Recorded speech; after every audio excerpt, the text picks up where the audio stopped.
Bonjour tout le monde, aujourd'hui c'est une petite vérification de savoir comment une pompe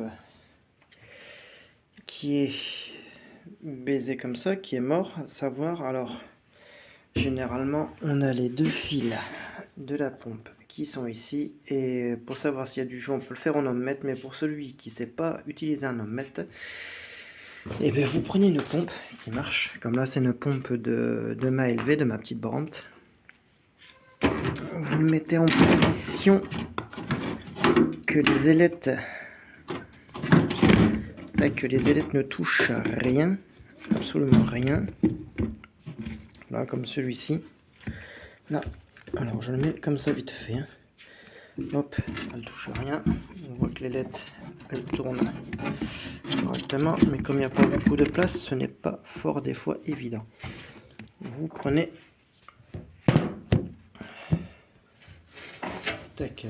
votre petite préprise et vous le mettez, tac, et vous le branchez. Hop. Et hop. Voilà. Alors ça fait que là votre pompe, elle est directement branchée. Vous regardez, hop, elle touche à rien du tout. Vous prenez la petite prise, vous le branchez directement. Et de là, ce que vous faites, c'est que vous faites n'importe quel programme, paf, et vous le mettez en route. Et de là, vous attendez, parce que la porte est fermée.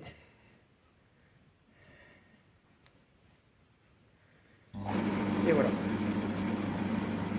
Là, elle fait son programme, ça veut dire que la pompe, elle fonctionne correctement. Vous l'arrêtez.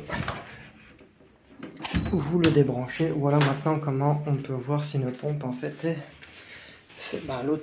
l'autre en fait elle est cramée.